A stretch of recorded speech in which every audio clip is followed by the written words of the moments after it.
Saya kasih tahu sama Anda semua, bagi yang bintang-bintang CP, bintang 5, bintang 6, kalau Anda pengen jadi pemimpin, jadilah pemimpin dulu, baru Anda bisa memimpin.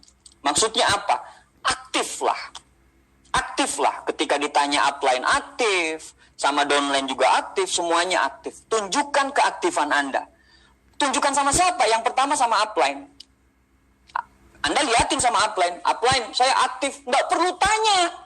Nggak perlu ditanya, upline kapan bisa bantu saya? Tidak perlu. Anda aktif saja di grup, Anda aktif di grup WA, Anda aktif saja posting-posting pertemuan, home meeting, jual produk.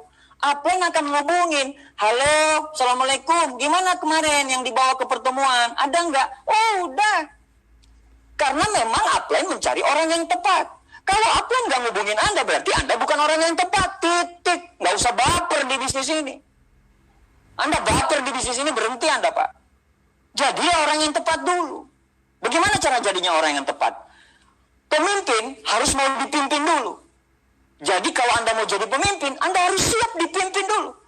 Jenderal yang hebat, bekas prajurit yang tangguh. Anda harus jadi prajurit yang tangguh dulu. Itu namanya team player. Karena masa COVID sekarang, pemenangnya adalah orang yang punya tim yang bagus, orang yang punya tim yang solid. Bukan one man show, bukan Superman, tapi dia solid. Bagaimana caranya jadi solid? Lihat aja pemain bola. Pemain bola striker tugasnya apa? Striker tugasnya jebolin gawang lawan. Penjaga gawang tugasnya apa? Ngejaga gawang. Begitu. Tugasnya downline apa? Teachable 100% sama upline. Tujuannya upline apa? Ngayomin. Jangan mentang-mentang jadi upline, terus ngebosi. Justru makin tinggi peringkat Anda, makin jadi pelayan Anda untuk bisnis Anda, untuk downline Anda. Saya tidak punya waktu lama untuk kupas masalah ini, tapi mudah-mudahan nanti saya akan dikasih sesi yang lebih panjang untuk bicara masalah ini. Tapi yang bilang adalah, kalau Anda tidak punya visi, Anda tidak jadi apa-apa. Kalau Anda tidak punya visi, Anda akan jalan di tempat. Tentukan visimu. Mau jadi apa kamu di 2021? Mau jadi apa kita di 2022? Jangan mau kalah sama orang lain. Sekarang Anda lagi santai. Sekarang Anda lagi menggunakan alasan stay at home. Anda tidak punya dream yang kuat. Di satu sisi banyak sekali orang-orang yang sekarang menjalankan bisnis ini dengan gila, dengan mengerikan. Kalau Anda tidak tahu apa yang dilakukan 1 tahun ke depan, Anda tidak akan kemana-mana. Jadi tentukan dulu 2021 Anda jadi apa, 2022 Anda jadi apa peringkatmu dari sekarang. Bukan masalah kondisi bisnis. Bukan masalah kondisi bisnis. Tapi ini bicara masalah mental. Saya sudah berkali-kali mendapatkan kejatuhan di bisnis ini. Dan alhamdulillah saya bisa bangkit lagi. Karena saya dikaruniai mental sebagai seorang pemenang. Kalau saya bisa hanya sebagai seorang manusia biasa, insya Allah Anda pun pasti bisa. Nah, bagi para CP di seluruh Indonesia, ada pesan dari saya terakhir, Bapak Ibu semua. Saya cuma pengen pesankan satu hal. Hati-hati dengan pikiran. Kita ambil contoh 2 mata. Ada mata lalat, matanya lalat, seekor lalat, dan matanya seekor lebah. Ini 2 binatang yang berbeda. Anda jadilah lebah, jangan jadi lalat. Karena mata lalat ini, setiap dikasih solusi, karena mata lalat ini, dia selalu melihat sampah. Dia nyarinya sampah. Walaupun di kerumunan bunga, dia akan cari sampah. Tapi kalau mata lebah, walaupun di kerumunan sampah, dia akan cari bunga, dia akan cari wangi. Jadilah orang yang selalu solutif, orang yang selalu punya solusi-solusi dari apa yang terjadi. Hidup kita hidup dari perang ke perang berikutnya. Kita hidup dari target kita ke target berikutnya. Karena kita sebagai seorang marketing, kita ditakdirkan untuk hidup dengan target kita pribadi. Kita tidak memulai di titik yang sama. seperti tadi saya bilang, kita tidak mulai di titik yang sama, tapi kita bisa berakhir di titik yang sama.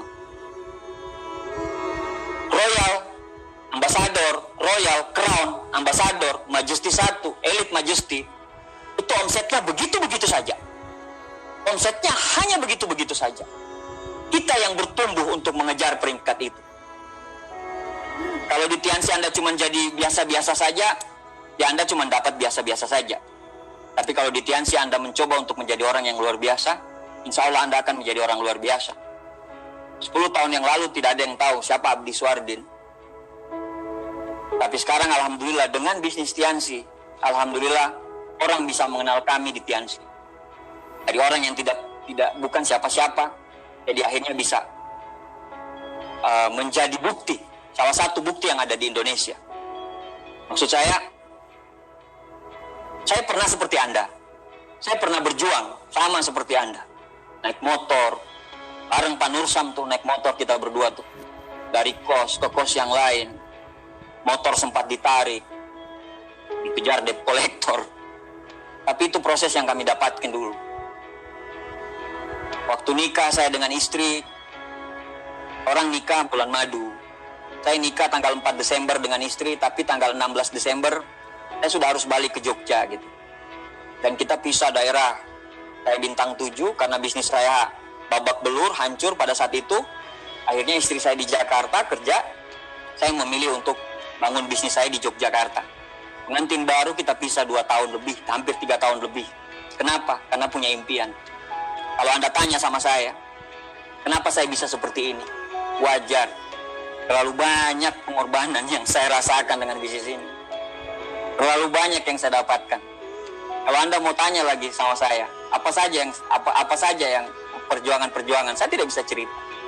7 hari 7 malam saya akan bercerita sama Anda bagaimana sakitnya saya menjalankan bisnis ini di awal. Bagaimana orang tidak memandang saya dengan bisnis ini di awal.